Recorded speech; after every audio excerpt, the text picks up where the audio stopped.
I'm not sharing this with you because I'm proud of any of it, but because some of you have kids like my former self, and others of you may never have considered for a minute that a young person would work this hard to lie.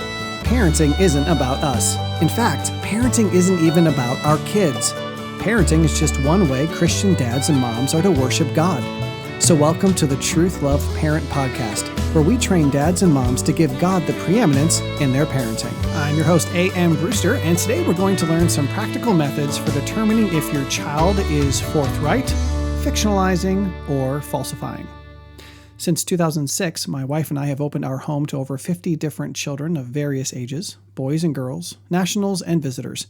I've also spent the majority of that time working with the tough cases, the rebels, the liars, the scorners, and I've become pretty good at spotting a liar. Of course, my experiences since 2006 have definitely cemented my understanding of the process, as well as given me lots of opportunities to practice and hone my skill, but my initial training in how to sniff out lies started much earlier. I'm going to tell the story of how I became a human lie detector later in the show, and I'm also going to share with you some of the principles I've learned and methods I've developed. But first, we're going to search the scriptures for advice on discerning the truth. It should be an interesting episode. Some of what I'm going to say today is the first time I've shared this with a large group all at once. So be sure to download today's free episode notes because all of the biblical and experiential resources I'll share during the episode today will be in there. We also have a transcript of today's show and other related resources. Now let's dive in. I want to start by acknowledging that the Bible really only gives us one super clear-cut lesson when it comes to spotting a liar, and it's this: be omniscient. If you're omniscient, you will always know if someone's lying. And that's really it. We don't have any examples in Scripture, that I know of anyway, where we're told this is how to know if someone is lying, or even where we can watch someone do it and then reverse engineer the process. Basically, in the Scripture, we see people lie, and we see the consequences of those lies. Either God, who knows everything, confronts the liar, or God gives special revelation to an apostle who confronts the liar, or the individual being lied to has to figure it all out by themselves, just like everyone else does. For example, Eve failed at recognizing a liar. It may have had to do with the fact that she had never in her short life conceived of a falsehood, but regardless, she was the first human to be lied to by someone, and she didn't figure it out. So what help is there from the Bible when it comes to being able to tell if your kids are lying? Well, there are a couple very helpful concepts. Now, full disclosure, important disclaimer here. I am not promising that if you perfectly put into practice everything I'm going to teach you today, that you can know 100% beyond all shadow of a doubt every time that someone is lying or telling the truth. You can't. It won't happen. It's not even healthy for you to believe you'll be able to do that. It breeds pride and arrogance and self-reliance, which are all lethal in parenting. And we see the outward appearance, that's it. But only God truly sees the transparent heart. So though I'm not sharing this so that you can always know one way or the other, I'm sharing these truths because, as a biblical counselor, I have witnessed far too many situations where adults should have recognized that there was a problem with their child, but they didn't. Like we discussed last time, they were either too ignorant to realize the possibility they were being duped, or they were too lazy to want to really deal with the potential that their child was lying. Either way, it's never beneficial for the child, or your relationship with God, to immaturely throw your hands up and exclaim, "If I can't know for sure, why bother trying?" Well, we need to mature, and if we love our kids, we need to recognize that keeping them accountable to truth is the single most loving thing we can do. Okay, so with that disclaimer, let's start with number one, the person. You see, the Bible has a lot to say about inspecting a person's character in order to relate to them correctly. A, if the individual is spiritually dead or spiritually immature, they will lie to you. I could probably say they are lying to you, but they definitely will lie to you. And I know that may sound like quite a blanket statement, but stick with me. 1 John 2:4 teaches that self-deceived people are those who believe they have a relationship with God, but who do not obey him. By this we know that we have come to know him if we keep his commandments. The one who says, "I have come to know him," and does not keep his commandments is a liar, and the truth is not in him. In Luke 16:10, Jesus teaches the principle that he who is faithful in a very little thing is faithful also in much, and he who is unrighteous in a very little thing is unrighteous also in much. Someone who isn't faithful to obey with any level of consistency cannot be blanketly trusted to be 100% trustworthy. We read John 8:44 last time. You are of your father the devil, and you want to do the desires of your father. He was a murderer from the beginning and does not stand in the truth because there is no truth in him. Whenever he speaks a lie, he speaks of his own nature, for he is a liar and the father of lies. Now, since what comes out of the mouth has its genesis in our spirits, liars lie out of the sinfulness of their hearts. Therefore, again, if a person is untrustworthy in other areas of spiritual maturity, we need to be wary of blindly accepting everything they have to say, especially if there's a chance that the individual may view covering the truth in this precise moment as a way to protect themselves. Colossians 3:9 teaches, "Do not lie to one another, since you have laid aside the old self with its evil practices, and have put on the new self who is being renewed to a true knowledge according to the image of the one who created him." This is the flip side of the same truth. It's the presence of maturing righteousness in me that keeps me from lying. And Proverbs 6:16-19 is a really interesting passage. It reads, "There are 6 things which the Lord hates, yes, 7 which are an abomination to him. Haughty eyes, a lying tongue, and hands that shed innocent blood, a heart that devises wicked plans, feet that run rapidly to evil, a false witness who utters lies, and one who spreads strife among brothers." I've always thought this list of 7 items, which incidentally repeats one of those items, was confusing at best. And though I don't have the time to unpack how all of this makes sense within at least a Jewish figurative language sense, I do want to point out that each of these line items has more in common with the others than meets the eye. At first, we could imagine that they all represent something God hates, and that's what they have in common. And that, of course, is true. They have that in common for sure. But listen again. Arrogance, malice, planning to do evil and hurrying to do it, and causing trouble. When you carefully consider those character traits, or you investigate as many sins as I have, you will quickly notice that anywhere you find those 5 character traits, you will likely find the others. And liars, especially habitual liars, generally struggle in each of those other 5 areas. That list practically reads like the character manifest of the liar. Remember, all sin is rooted in believing a lie. It's only the truth that sets us free. Therefore, someone enslaved to sin or spiritually immature lives in lies. They decide in deception. They function in falsehood. I think you get my point.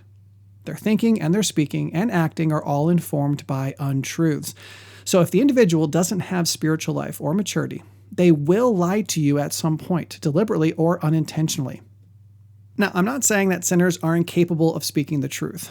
Unlike Satan, by the grace of God, humans are rarely as bad as they could be. God's common grace allows for the unsaved to speak the truth, and God's sanctifying grace allows even the most spiritually immature person to grow in their truth-telling. But I am saying that it amazes me how many parents engage in conversation with an individual who is 100% untrustworthy because their entire life choices up until this point have been nothing more than an orgy of self-worship, and the child swears it's not what it looks like, and the adult says, "Okay, I believe you." Again, I'm not saying your disobedient child lies every time, but we absolutely must do our due diligence. If they have not proven themselves to be faithful in simple obedience, there's a very good chance they won't be faithful when they're tempted to lie to cover their rear ends. Now, some people may ask, yeah, but what about very young children? They haven't had a chance to prove themselves. They haven't had a chance to learn to lie yet. Does this principle apply to them? Of course it does. Young children are either unsaved or they're spiritually immature. Those are the only options. They may be just as untrustworthy as an older teen who's proven they don't care about truth. Too many Christian parents view their infants as coming into the world innocent. That's not true. They are conceived in sin. They are born sinners. That means that instead of seeing our kids as blank slates that need to be taught to sin, the reality is that they come into the world programmed and predisposed to sin. And because they don't know God or His marvelous truth, much, if not most, of their conclusions are going to be inaccurate unless we help them to know the truth. So, first, an individual's character needs to be considered when they communicate. And B, if the individual deceives themselves, they will deceive you. We talked about this last time, and it grows from our previous point. A self-deceived person is going to try to convince you of their deception at some point or another. They may not be deliberately trying to lie to you, but it won't change the fact that what they're saying is untrue. Another good indicator that a person may be untrustworthy is letter C. If the individual makes promises they don't keep, they already have a habit of speaking falsehoods. This one is pretty clear, and it too is a more specific application of the previous truths. Whether they deliberately promise something they know they won't fulfill or are too immature to realize that they won't be able to keep their promise, this person is lying. Someone who does this on a regular basis is someone who is practiced in lying, and the more they do it, the less trustworthy they become. Again, these are simply general principles we must consider when we're communicating with anyone, our kids included. How trustworthy is this person's character? Someone who habitually sins, whether those sins include lying or not, are enslaved to lies. It's second nature for them to be self-deceived and to deceive others, whether they know it or not, and the more they're in the habit of saying things that are untrue, the less trustworthy they become. So when learning to be a human lie detector, it's very helpful to consider the person, but it's even more important to consider, number 2, the truth. A liar can tell the truth, so we never want to assume that someone's lying simply because they've lied in the past. Therefore, the best way to determine if someone is telling the truth is to determine what the truth really is. Instead of staring at the counterfeit and making a decision based off how convincing it looks, we need to find the real deal and compare the counterfeit to it. Well, duh, Aaron, isn't that the whole point of this conversation? But how are we to know what the real deal is? Well, there are 3 super important steps that too often are ignored due to ignorance and laziness. And the first is this: A, investigation. Christian parents need to keep their kids accountable to truth, but God's the one who knows the heart, we don't. So we need to learn to be good investigators, researchers, and sleuths. Romans 3:4 says, "Let God be found true, though every man be found a liar, as it is written, that you may be justified in your words and prevail when you are judged." The job of a judge is to look at all the facts and come to a just conclusion. Incidentally, when God is judged, he will always be found to be true, but not always with our kids. Finding truth in self-deception. When it comes to self-deception, oftentimes the deception will be revealed by comparing what they believe to scriptures. Self-deception is often theoretical, and I found that the roots of our accepted falsehoods clearly contradict the scriptures on multiple points. But sometimes a person's self-deception is more practical. For example, they honestly believe that their best friend hates them. Well, though often their conclusion is based on faulty logic, assumptions, and misinterpretations, it's still so important to bring the Bible to bear on their delusion. For example, what do you think would please the Lord in this situation? Do you think simply assuming they hate you is best? Don't you think it would be good for you to find out for sure? Self-deception is often the result of ignorance of the truth, so discovering it is important, an important first step to breaking the delusion. How about finding the truth in deliberate deception? I know it can seem daunting when you believe your kid is lying to you, but you don't have any information about the situation. Well, just remember this: liars never have the upper hand when they go toe-to-toe with truth. You might not have the truth in front of you right now, but the more information, the more facts, the more evidence you can collect, the better. I used to work at Panera Bread, and we frequently had issues with employees stealing from the cash registers. It was almost a full-time job studying how it was done, watching carefully, and discovering the facts after the fact. But I remember an incident where we actually had video footage of the person stealing money from the register. And believe it or not, they still tried to deny it. But they couldn't stand before the evidence, and they were arrested. But what if I hadn't thought to check the cameras? What if I hadn't talked with the fellow cashiers to see if they had spotted any questionable behavior? This is exactly why the Jewish law system puts so much emphasis on multiple witnesses. Oh, the stories I could tell of carefully cross-examining various people about a single incident. The biggest issue wasn't so much instantly knowing that someone was lying, but discovering that multiple people were lying about the situation and having a hard time telling who was the only one speaking the truth. All of this to say, collect information, ask questions, take the time to talk to other people who were involved or supposedly involved. Don't shy away from the task of correctly learning the truth. Now, before I move on to our second biblical truth that can help us spot a liar, I want you to know that I'm not a fatalistic, jaded individual who sees liars in every bush. That could not be further from the truth. We're simply talking about facts, truth, and reality. If I don't know it, I would be a fool to assume one way or another. Just recently, my son questioned me about a decision I had made. He told me it wasn't a good decision, but a little digging revealed he was working off a faulty premise. When he understood the reality about the situation, he thought my decision was just right. We're arrogant fools if we believe we know everything about everything. We need to be humble. But humility is never going to roll over and play dead. Humility is going to acknowledge that truth glorifies God. I don't have the truth, therefore I need to do my best to make sure my kids and I know the truth. So none of what I'm saying to you today should suggest to you that you must not trust anyone until proven innocent in a court of law. I often take people at their word with no thought to the veracity of the statement. I do this because sometimes I'm not in a place to collect the facts, sometimes it's not my responsibility, and sometimes the person has already proven themselves to be trustworthy. And we've learned in our Family Love series that love gives the benefit of the doubt, and I have no problem doing so when the situation calls for it. But today we're talking specifically about instances where there may be reasons for someone to lie or where there's a clear self-deception. We're talking about keeping our kids accountable to the truth when we have reason to believe they may not be. And this is why, as we investigate the facts, we must use, letter B, discernment. In 1 John 4:1, we're told that even when it comes to spiritual beings, we are not to blithely believe everything we hear. Beloved, do not believe every spirit, but test the spirits to see whether they are from God, because many false prophets have gone out into the world. Hebrews 5:14 admonishes us that solid food is for the mature, who because of practice have their senses trained to discern good and evil. The word translated senses is only used once in the New Testament and refers to an organ of perception. Whichever organ of perception we're discussing, it needs to be trained. The word trained is the same word used to describe the training of an Olympic athlete. Now, the average human is far too deluded. We don't like to admit that few people truly do anything worthwhile without proper training.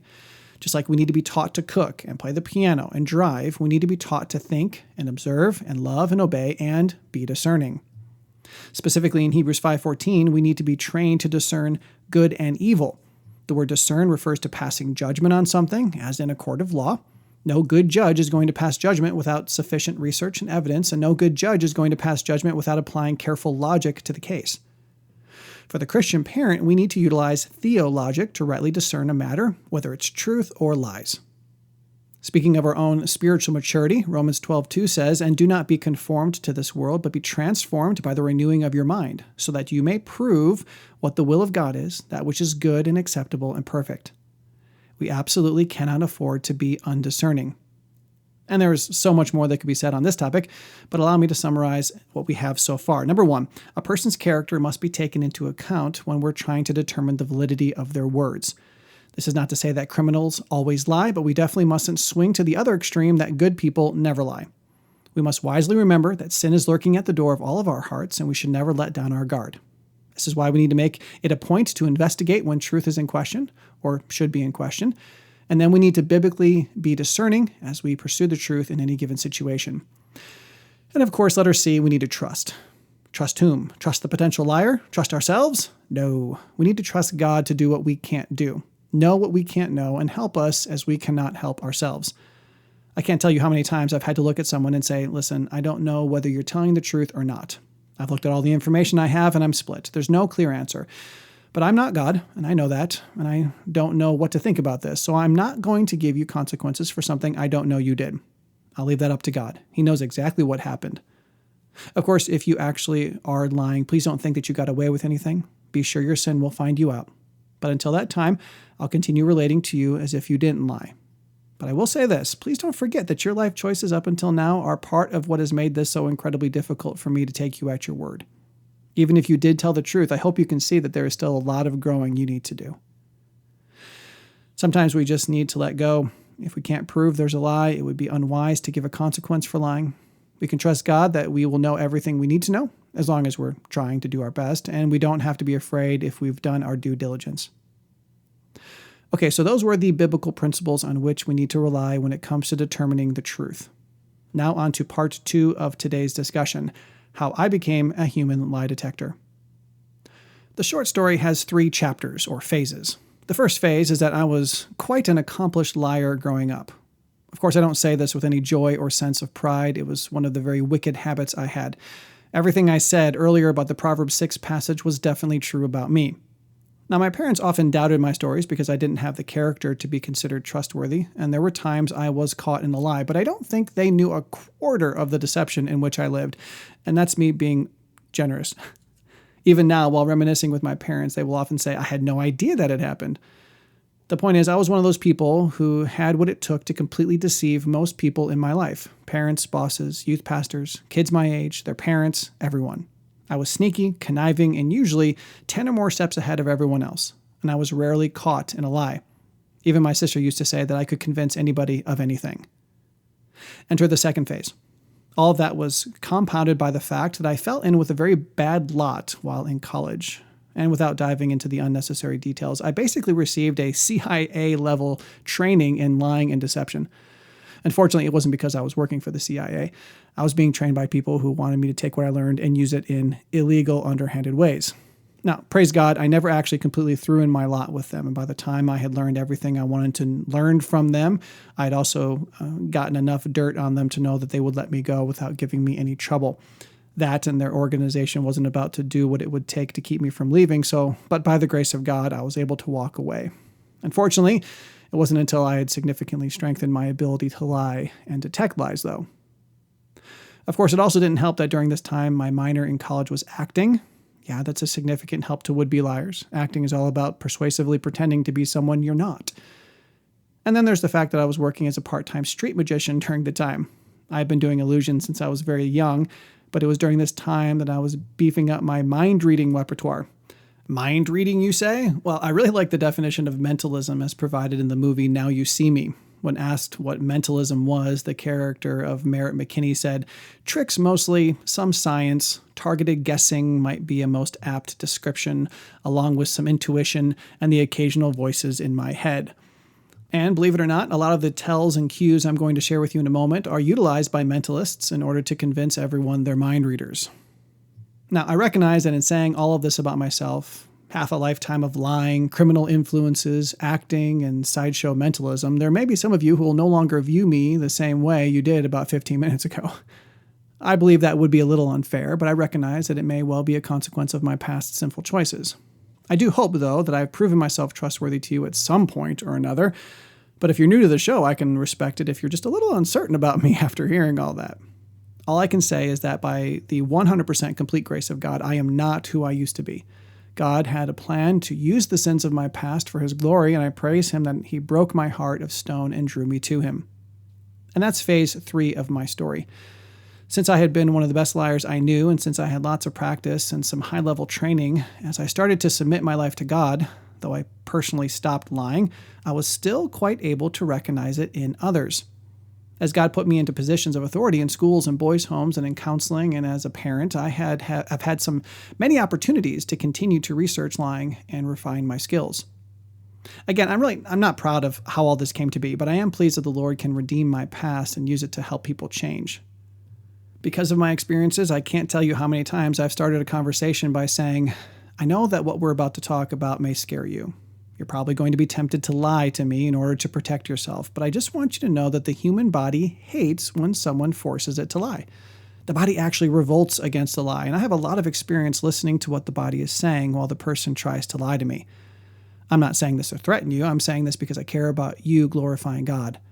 Therefore, let's not get sidetracked by the fear and the lies. Let's talk about the truth together."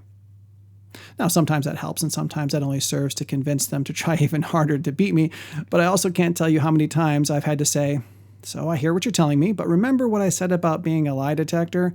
Yeah, we both know that what you're saying isn't true. Let's try that again." And what's really interesting is that every single time that moment has come, I always seem to get a different story. So that's how I want to end today's discussion. I want to share with you how to spot potential cues that the person with whom you're talking isn't telling the truth. Now, we obviously don't have the time to be all-inclusive or in-depth. We're really already over time, but I hope that as you start to look at these cues in your children, even if they're very young, you'll grow in your ability to keep your kids accountable to the truth. But once again, it's disclaimer time. This is not foolproof. Yes, it's a science, but science isn't infallible. We're not God. These are merely cues that there is a potential that the person you're talking to may be fictionalizing or falsifying. By the way, I use those two terms to clarify the difference between a 100% lie, falsifying, and a mix of truth and lies, fictionalizing.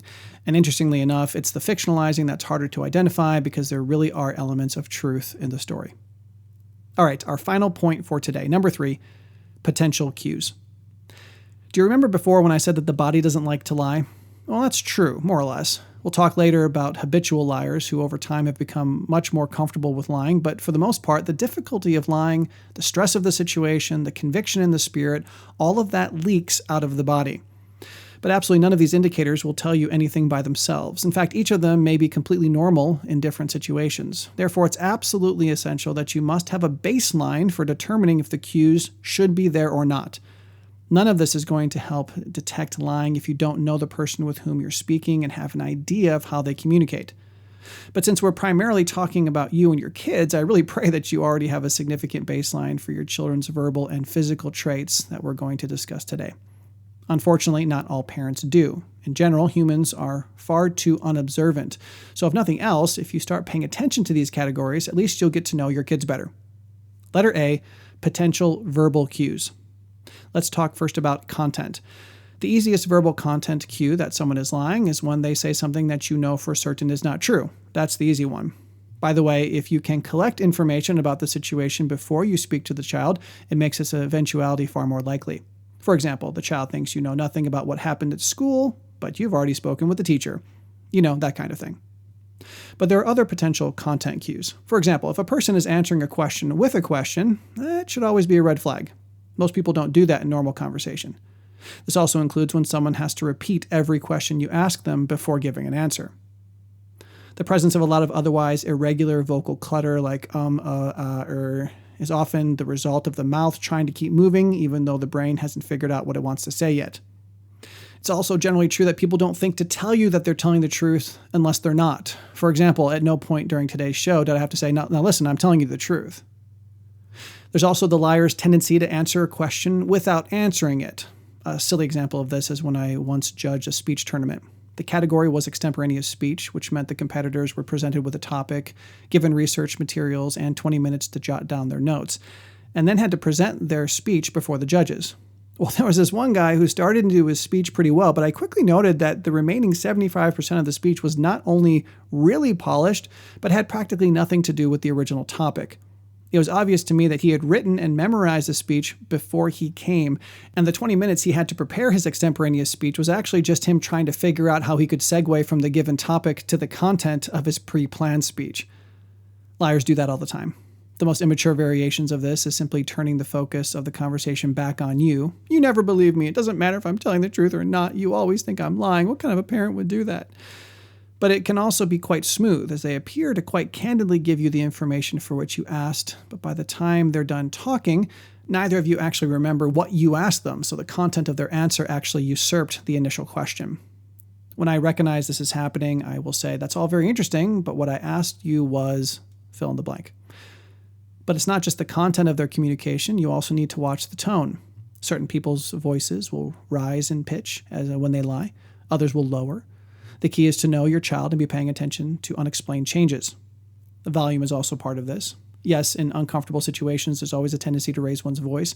Sometimes it can actually be helpful to raise one's voice, and it has nothing to do with lying, but often, especially when it's coming from the child, raising the volume isn't a good sign.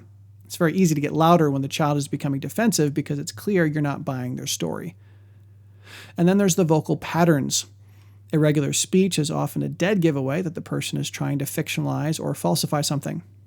You talk with your kids all the time about lots of things. You have so much knowledge about how they communicate, their rhythms, their structures. It's actually pretty easy to tell when they start using vocab and idioms and sentence structure they don't normally use.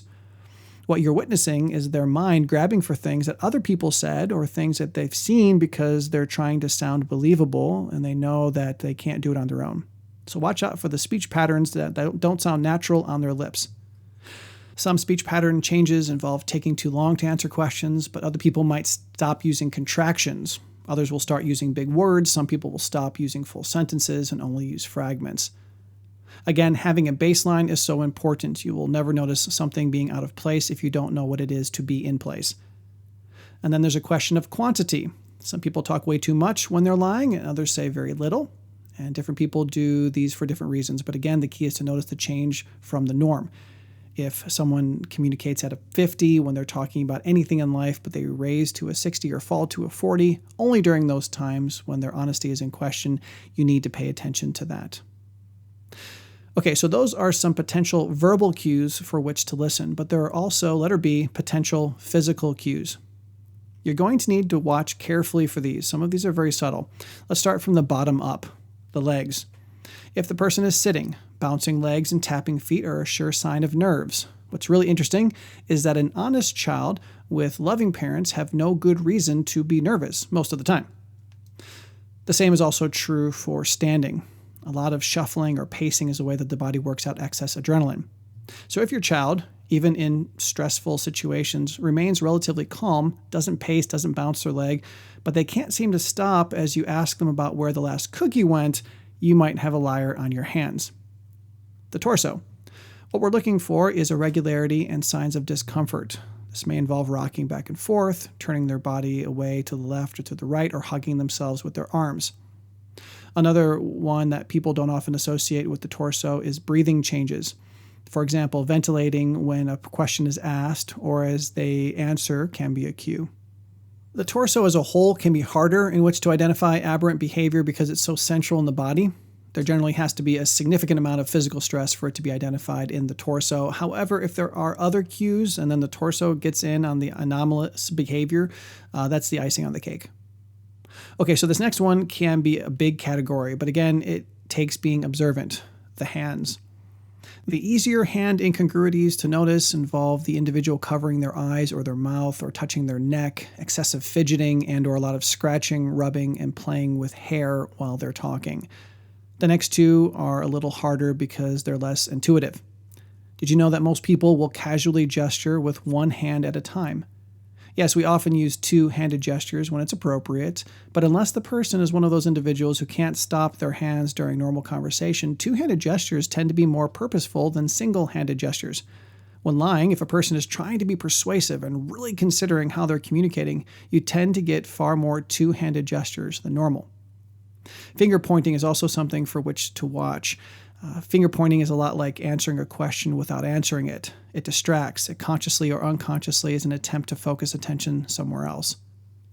But the hardest one for most untrained people to recognize is something called non-congruent gesturing. This involves gestures and body language in general that doesn't match the words. But it also applies to gestures that are poorly timed. Many, if not most of our gestures land in time with our words. But when lying, gestures don't hit the way they should. Most of the time, they land later than they normally would. All right, let's continue our travel up the body. The skin. Excessive sweating, most noticeable on the face, but also observable on the arms and underarms, is a very strong indicator that something is wrong. You probably won't encounter this one too often, though. But one's complexion on their face or arms is easier to see. Blanching, flushing, and the like are a result of physiological processes in the body reacting to surprise and discomfort. The head. When it comes to the head, most of our attention needs to be concentrated on the face, but abnormally cocking one's head to the side while communicating can be a potential cue that the person isn't being forthright. There's also the occasional possibility that the head will actually nod in the direction of something about which the lips are lying. For example, you ask a child where their phone is, but while they say, "I don't know," their head inclines or subtly turns in the direction of the phone. Hands may do this from time to time as well. And then there's the face as a whole. The key thing for which to watch is micro-expressions. The face has so many muscles in it, and since it's common in human language to utilize facial expressions, the face is already used to aligning itself to our words. However, since lies often happen in the moment, anomalous expressions easily creep up. Sometimes the expressions don't even require them to speak. Oftentimes, as I'm telling the individual what I believe really happened, the face reacts with the slightest movements that betray their surprise that I figured it out so well. Now, again, thank you for your patience. Moving right along, the mouth. Since we were just talking about anomalous expressions, watch out for fake smiles. Fake smiles are mouth smiles. One person I can't remember once said, "Crow's feet indicate honesty." The idea is that if the eyes are part of the smile is far more sincere. A dry mouth is often a potential cue. It's often accompanied by a lot of licking of the lips. But people have also been known to bite their lips, roll their lips back to expose their teeth, and purse their lips as if they don't want the truth to get out. Again, the key as always is to compare the current behavior to the baseline you've already established. And finally, the eyes. Many have said that the eyes are the window to the soul, and I do believe that, biblically speaking, the eyes betray more about us than we realize. For example, a person who excessively blinks or squints more than usual may be fictionalizing, whereas someone's eyes that can't stay still may be falsifying. In the same way the hands or the head may gesture toward the truth, the eyes may do the same. Sometimes you'll see it in a movie where a con artist, magician, or detective will ask a question and the person's eyes will flutter just for a moment in the direction of the MacGuffin. This is more real than you realize. But the age-old question about eye contact is a divisive one. Some people will lie while staring intently at your face. I've experienced that quite often. And others will look away at crucial points. Again, the real question is the character and behavior of the individual who's telling the story. And lastly, the most contentious and debated topic of whether or not eyes betray a liar is the claim that eye direction while speaking can give a cue as to whether the information is being falsified or fictionalized. There are those who say it's bogus and that the science doesn't back it up, and there are those who swear by it. I'm in the second category. For over 20 years, I have researched and conducted my own experiments concerning this question on myself, volunteers, and unsuspecting individuals, and I believe I can say with great confidence that what I'm about to share with you does consistently work. I know we're, again, going long today, but this will be worth the time. Also, don't forget that I want to touch on how each of these things I've just shared factor in when you're talking about habitual liars, and then we'll be done. Okay, so the eye direction thing basically boils down to the fact that our eyes tend to move when we're accessing information in our brains. This is called simply LEM, lateral eye movement. It has a lot to do with the hemispherical makeup of our brains. Research has revealed that when people look straight ahead but seem to dilate or unfocus, they're quickly accessing sensory information. When the eyes drift to their left, they are remembering something. Up and left is usually remembering something visual. Straight left tends to be remembering sounds, whereas down and left reflects inner dialogue. On the other hand, drifting right accompanies fictionalized, falsified, or some people say constructed ideas. Up and right is constructed imagery. Straight to the right identifies constructed sounds, whereas down and right is usually constructed tactile or visceral feelings. Again, this is generally true, and there is some question as to whether or not right and left-handed individuals access information differently. In my research, their dominant-handedness does have a significant effect. Now, if you're overwhelmed by all the directions, all you have to do is this. If you are facing your child, you ask them a question, and their eyes drift to your left, then just remember left is lying, LL, right? Okay? Unless, of course, your child is left-handed, then perhaps you need to come up with a different way of remembering that. Now, again, please, this is an overgeneralization, and I'm not saying that it's 100% foolproof, but I have used this in parenting, school contexts, while working with group issues where many people were lying and were facing expulsion, in professional mentalism, in unplanned everyday life, and in counseling. And I have used it with significant accuracy. So I would suggest that you conduct your own experiments with your children. Pay attention to them. Be observant. When you're talking about your trip to the zoo, watch which way their eyes drift when they're remembering the experience. When they come home from school, pay close attention. If they consistently experience lateral eye movement while accessing honest information, and they just so happen to start looking the other direction while trying to answer a question in a situation where they may receive consequences, then you have something to add to your considerations. Again, I'm not promising you can know the heart for sure, but it will help you keep your kids accountable to God's truth. Now, let's finish up today by asking the question, letter C, what about habitual liars? I was a habitual conscious liar, and I've worked with people who were habitual unconscious liars. The unconscious ones tend to lie more often and about things that don't matter. I was once counseling a young lady who lied as often as she breathed. One day on a whim, I asked her what her favorite color was, and she said green. And after a second, she said, actually, it's blue. When I asked her why the change, she said that she realized she had lied. When I asked her why she lied in the first place, she legitimately didn't know. I conjectured that she knew that my favorite color was green and that perhaps it was a subconscious desire to be understood and liked by me. That conversation unlocked a window into her own heart, and on subsequent sessions, she recognized more and more when she would do just that. She would just unconsciously say something that aligned with the other person's thoughts so as to be accepted by them. But whether they may occasionally lie unconsciously or not, it's the habit of consciously lying that is the hardest to catch. What I'm about to share is from my own experience, and I know for a fact is the experience of many others. As a conscious deceiver, there were two key things that made my lying hard to detect. Number one, I rehearsed the lies. The more you rehearse the lies, the easier they are to say comfortably. Not only are you more practiced, but the lateral eye movement doesn't betray you. My eyes would naturally drift to my left because I was actually remembering myself concocting the lie. Though the lie was falsified or fictionalized, my accessing that memory was tied to my rehearsal, a legitimate experience I actually had. Since I rehearsed the lies, they were more natural, so the vocal cues were generally non-existent. But I didn't just rehearse lies to cover something I actually had done and for which I may actually get caught. I actually rehearsed lies for things I might do in the future. It was very hard to catch me off guard or find me ill-prepared because of the mental games I would play. But as I became better and better, especially after I started to learn about the vocal and physical cues, number 2, I consciously practiced overcoming the verbal and physical cues. I would lie to random people, all the while making sure my eyes went the right direction and my gestures were well timed and I was comfortable in the process, so the stress indicators didn't even come out. Now again, I'm sharing this with you not because I'm proud of any of this, but because some of you have kids like my former self. And others of you may never have considered for a minute that a young person would work that hard to lie. I simply want you to be informed about the possibilities and the ways of detecting the possibilities. So let me share with you some ways of disrupting even the most habitual liars. When I say disrupting, I'm talking about messing up their patter, throwing them off. The physical and vocal cues aren't presenting because they're polished and practiced, but if they're lying and they are disrupted, the cues may come rushing in.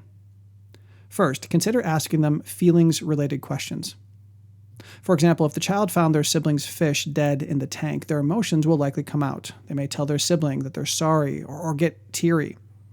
But if the fish died as a result of being overfed by the other sibling, and the fish is found dead, and you talk to the sibling, the most potent emotion they're experiencing is the fear of receiving consequences or being found out.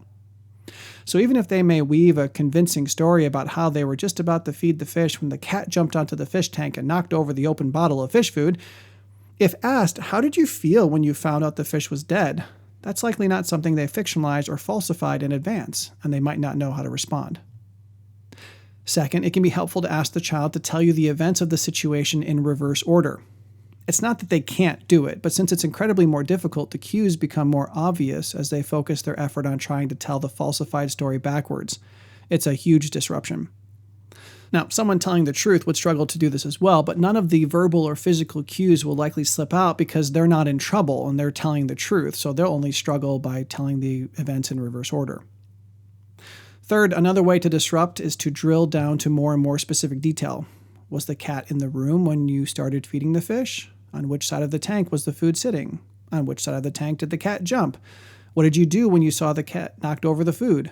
And on as necessary. If the story is true, the answers will be accessible. They'll be there. It's very likely that if the story isn't true, though, the child didn't think that deeply about their lie. And even if they are really good improvisationalists, the added stress will allow the cues to slip through. And fourth, don't give the liar any more information than what they need. This often frustrates the conscious liars because they really want to know that you're believing them. They also really want as much information as possible so they can jive that with their story. Before they answer your question about what happened to the fish, they might want to know if the cat was left outside or inside when you left the house earlier. When you're asking them more and more detailed questions, they may ask things like, "You believe me, don't you?" The key is not to satiate their curiosity. Remember, we want to disrupt the process. It doesn't matter what you did with the cat. If the truth is that the cat caused the problem, then the cat caused the problem. But if the cat were outside the whole time the supposed incident happened, well, obviously there's an issue with their story. The need to be believed rarely occurs when someone is comfortable in the truth. Generally speaking, they're not even considering the fact that they won't be believed as they tell you the obvious truth. Now, again, I've thrown so much information at you today. I don't even want to take the time to do a review. Let me just say that there is, again, so much more info that we could discuss, like the differences between pathological and compulsive liars, and so many more ways you need to learn to be observant when dealing with them. And maybe one day we will talk about them, but I believe you have plenty of info to go on for now, and today's show notes will be very robust, so they should help you remember everything about which we talked. As always, please share this series with your parent friends, and if you need help because someone in your life is a liar, please don't hesitate to contact us at counselor@Truth.Love.Parent.com or call 828-423-0894. Now, catching a liar is one thing, but there is something so much more important. So please join us next time as we once again open God's Word to discover how to best worship God with our parenting. To that end, we'll be discussing how to help a liar. Truth.Love.Parent is part of the Evermind Ministries family and is dedicated to helping you worship God through your parenting. So join us next time as we study God's Word to learn how to parent our children for life and godliness. And remember that TLP is a listener-supported ministry. You can visit truth.loveparent.com/donate to learn more.